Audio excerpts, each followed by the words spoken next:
Bonsoir. Je vais vous parler un peu du morceau de Yann Tiersen qui s'appelle Sur le fil, donc qui est un morceau très agréable à jouer pour plusieurs aspects, puisque déjà il utilise une grande partie de l'étendue du piano, puisqu'on on commence, la première note c'est ce Si ici, et à un moment on joue le Si qui est là. Donc on joue sur une grande étendue, ça c'est toujours agréable, c'est varié.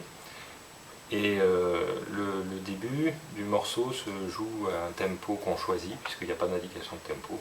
Donc ça permet d'aller très lentement au début et d'avoir quand même quelque chose qui est sympa. Bon, la première partie, c'est celle qui pose problème, puisque bon, ça fait quand même un moment que je joue ce morceau et j'ai toujours des problèmes au début. Il y a des fois où ça passe pas. Je sais pas trop pourquoi. En fait, il faut jouer des accords qui ne ressemblent pas vraiment à des accords.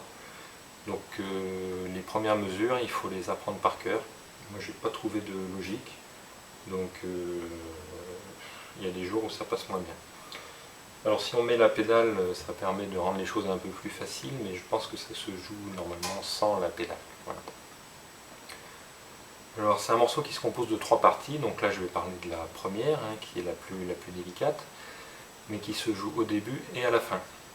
Donc c'est un morceau qui se joue sur une espèce de cycle.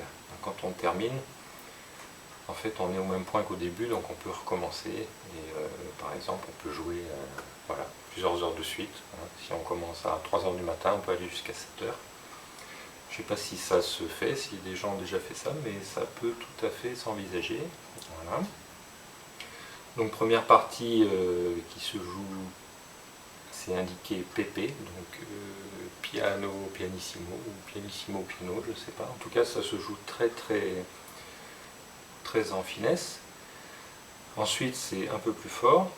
Et après, il y a un passage carrément, alors je ne sais pas comment il est noté, mais moi j'aime bien le jouer très fort. Voilà, sauf que là c'est noté piano, donc c'est raté. Mais moi j'aime bien le jouer très fort.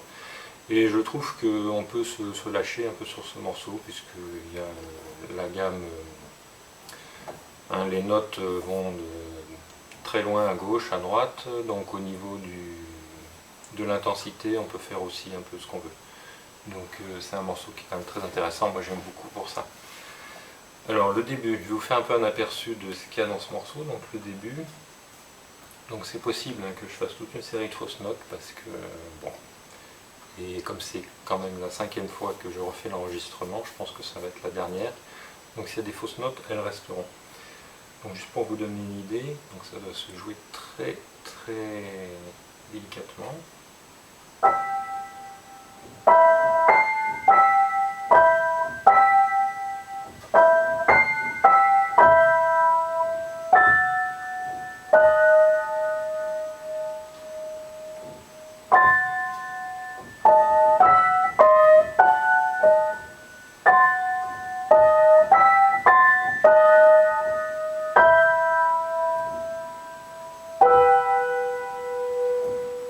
Voilà, donc ça c'est le début. Après ça s'enchaîne sur quelque chose de beaucoup plus rythmé, puisque la partition indique qu'il faut jouer à tempo, donc sans noir à la minute. Je ne sais pas trop ce que ça donne, mais ça ressemble un peu à ça.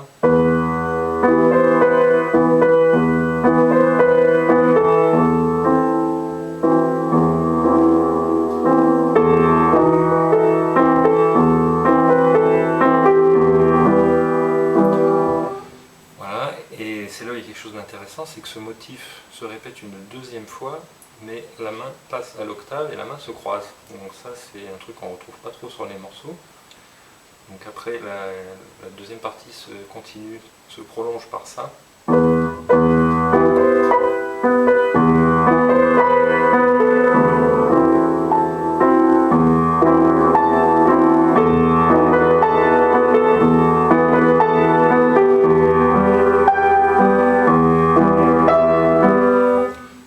Un peu difficile, mais ce qu'il faut, c'est ça apprend à viser. Il faut passer de... Voilà. Donc il faut arriver à viser et y aller du premier coup. Bon, et puis après les notes redescendent, donc c'est assez simple.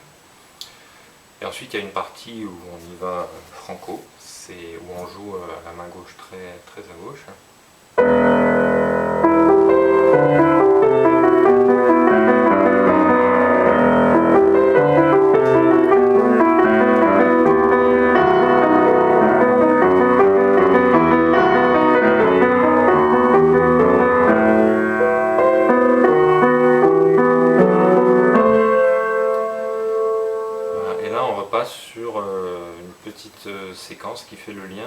partie du début. Sans indication de tempo non plus.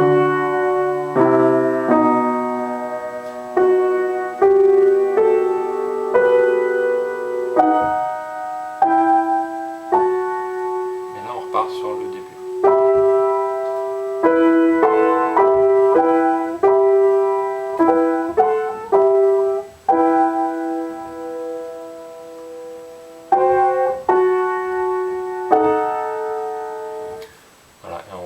Ce qu'on avait au début. Alors donc ce fameux début. Donc la main droite, en fait, donc il y a deux parties, où la première, donc le doigt, le 5 se pose sur le Si, donc on joue le Mi et le Si, puisque c'est un morceau aussi, il faut se souvenir, donc c'est du Mi mineur, hein. Donc Mi avec juste le Fa dièse. Donc si on joue juste le Fa dièse en commençant de Mi, ça nous donne...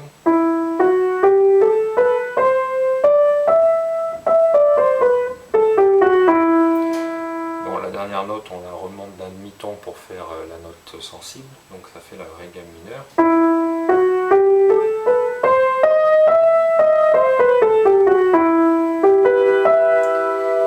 Donc c'est du Mi mineur, ce qui fait qu'il y a du Mi, du Sol, du Si.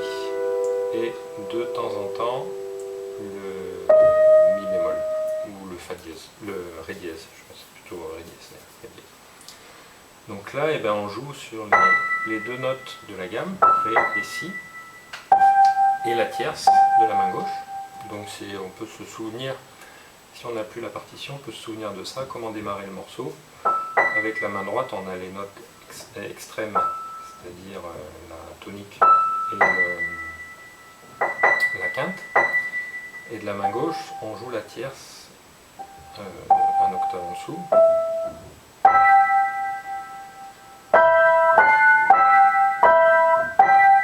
Après il faut prendre les notes par cœur, il n'y en a pas beaucoup, hein.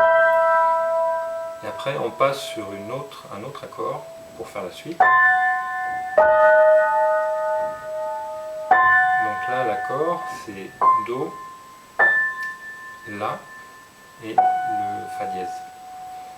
Donc je dirais que c'est...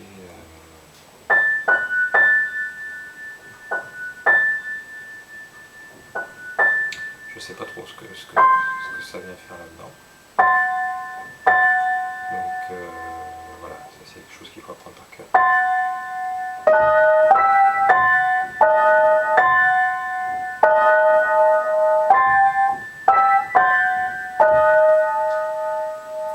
Et à la fin, on termine par... Là, on est sur l'accord du Mi mineur, hein, avec un renversement, et on termine par toujours le même accord, hein, il y a toujours les mêmes notes, Mi, Sol, Si. Donc on voit qu'on avait Mi, Sol, Si, et là on a de nouveau Mi, Sol, Si. Ici, là. Donc c'est ça le début, hein, qu'il faut savoir jouer, donc pas oublier de bien se décaler. Donc avec la pédale c'est plus joli.